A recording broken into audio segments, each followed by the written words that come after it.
we got past the Magical Society of Negros, and now we seem to have another movie on the horizon. So Ryan Coogler, the guy who did the Black Panther, and Michael B. Jordan are working on another black movie, and it's going to be Michael B. Jordan playing twin vampires versus the Klan. You gotta be kidding me. Let me see. Do I have are there anybody? Is anybody else out there kind of sick of this yet? Let's see. Let's go to the comments. Let's go to Twitter. Let me get this right. People on here are mad at Ryan Coogler and Michael B. Jordan for making a vampire movie where they kill KKK members. Please decommune yourselves. It's gonna be one of them videos, ain't it?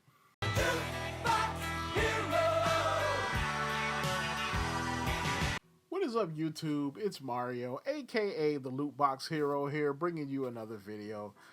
All right, so the Magical Negros might be in the past, even though I am going to review the movie because they finally put it on Peacock for free. Because I'm not gonna pay money to see that movie. I'm finally gonna be able to review the movie for you guys. But that is behind us now. Now we move on to all the other black struggle movies that we're gonna get in the future. Man, curious times we live in. At least this one has a chance of being good though. So of course, if you want to continue getting videos like this from me, like, comment, subscribe, hit the bell button, all that good stuff that YouTube requires you to continue getting videos from me. We are getting to 1,000 subscribers, so I would have 2 channels that are monetized. That's going to be awesome. You know what I'm saying? Let's see how long that lasts. Follow me at twitter.com/rsmario128. Like my video tweet, share my video tweet, and I will shout you out at this portion of the video. All right, so Michael B. Jordan and Ryan Coogler are going to make a new movie, a new black film, and it is basically the Klan versus vampires. And Michael B. Jordan plays twin vampires in this like Jim Crow South era, kind of genre movie. So think kind of like like Underworld, but like racist. Oh, hell no! Black Panther director's vampire movie with Michael B. Jordan sets release date. A secret movie planned by Black Panther franchise star Michael B. Jordan and director Ryan Coogler, which reportedly features vampires, sinks its teeth into an official release date, per The Hollywood Reporter. The untitled film by Jordan and Coogler will premiere in cinemas on March 7th. Additionally, the secret feature-length project, which Warner Brothers recently picked up amid the intense bidding war, will be released in IMAX and begins production in New Orleans next month. Which, to be honest, is kind of crazy that they expect to get this movie out in a year. Like, and it would be crazy if this movie is shot, like, is written, shot, and edited before like we even get a script for Blade. Can you imagine like Mahershala Ali just sitting there, waiting on the Blade script while everybody's going to see Michael B. Jordan play twin vampires? Oh my gosh, man, the world we live in, man. The film is reportedly a vampire movie set in the past. There's no official plot synopsis for the untitled genre film by Jordan and Coogler. However, it's been widely reported that the film will be a pyramid piece vampire flick set in the Jim Crow era South. Additionally, the movie is expected to have anime influences. Jordan is known as an anime fan. So, of course you had to drag anime into this. Thanks. All the Japanese people will definitely love the anime-inspired, vampires versus the Klan movie. Here's the thing. All right, I'm kind of divided on this one. Like, the Magical Society of Negros was out and out bad. All right, like the trailer looked bad. Like the synopsis, like the plot seemed like it was gonna be bad. this actually could be good. All right, mainly because Ryan Coogler's in it, and Ryan Coogler is a pretty good director. He's in there with Michael B. Jordan. The combo has rarely ever failed, to my knowledge, at the box office. Think about it this way, right? Like, think of the dynamic here. Okay, so we have vampires, right? The black people are vampires. These undead, unholy, parasitic, blood-sucking abominations versus the Ku Klux Klan, the literal personification of human hatred. Who do we root for? I don't know! All right, who's the baby face and who's the heel in this dynamic? I don't know! Okay, all right, if a vampire kills a Klansman, right? All right, is that a vampire like the hunters of humans killing a human? You know what I'm saying? Or technically, is that like a good thing since the human is evil and the vampire is technically on the side of good? I don't know!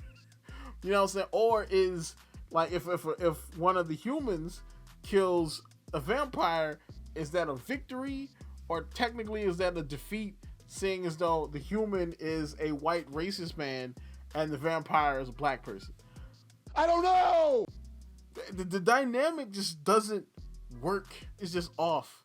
There's no real good guy here because, I mean, even if, Michael B. Jordan's vampires defeat the Klan, like, they're just gonna go off, like, hunting people because they're vampires. Like, unless they just pull some Twilight stuff, then that's just gonna be kind of lame. Like, oh, we don't hunt humans. Like, we drink, like, deer blood, or we drink, like, the blood of, like, evil homeless people. That way, it's not a bad thing. Gay! Not that there's anything wrong with that. The dynamic just seems really weird. But, like, could we have done, like, anything else than, like, black vampires versus the Klan? You know what I'm saying? Like, this is what I'm talking about when I'm talking about, like, black escapism, right? You know what I'm saying? Like, a genre movie, anime-inspired genre movie, and it still boils down to black versus white, all right? You know what I'm saying? This is the same kind of thing, like, that I was talking about with Lovecraft Country, which I am going to do a full review on that. I just want to watch the show again to kind of refresh myself and, put myself back into that angry, mood that I was in when I watched the daggone show the first time. But yeah, this is what I'm talking about though. Like, we don't really need to have everything black related be about race. And a lot of times when I say this and when I blame the black creators and stuff like that, a lot of people say, oh, well, don't blame the black creators. It's not their fault. It's Hollywood. It's Hollywood bureaucracy and the way they stereotype black creators and black people, and they only want one message for black people. And you're right. You're partially right about this. But the problem with this is the black creators are also a part of this issue. All right, because I can understand Kobe Libby, right? Kobe Libby, I get him, right? Okay, because Kobe Libby, he doesn't have a lot of director or behind the camera credits. So even though he's been in Hollywood for a while, he's relatively new to this part of Hollywood. If I'm not mistaken, this might be his first film, the Magical Negros movie. All right, that's his first feature-length film, okay? So I understand why, like, maybe he could get caught up in the bureaucracy and maybe somebody from, the higher-ups could be like, hey, we kind of want this to be more race-related. Can you add in this bit about white people? But from watching the interviews and looking at more clips of this movie, that movie was 120% him. Like, a lot of that was just him, and they was just letting this man talk on his soapbox with this movie. You know what I'm saying? But he could have been pressured. It's very possible. But do you want to know who probably wasn't pressured? Ryan Coogler. Ryan Coogler is a bona fide director. Okay, almost auteur director. Okay, All right, he is a proven commodity in Hollywood. He has a $1 billion franchise under his belt, maybe two. I think the Creed movies might have made $1 billion altogether too. Maybe, I'm not sure.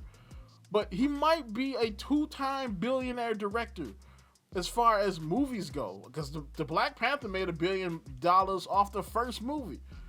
And it was actually a pretty good franchise up until that last end part, where the anticlimactic war just kind of ended and everybody just went home. That was kind of lame.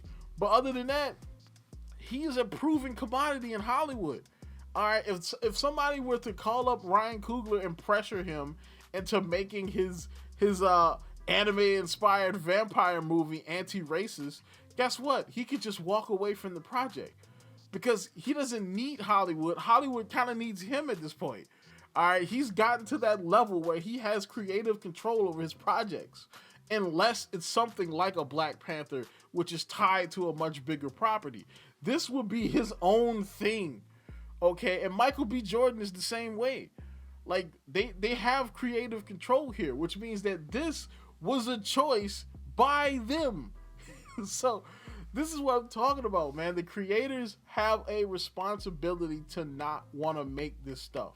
And again, I'm going to preface this because this might come up in the comments too.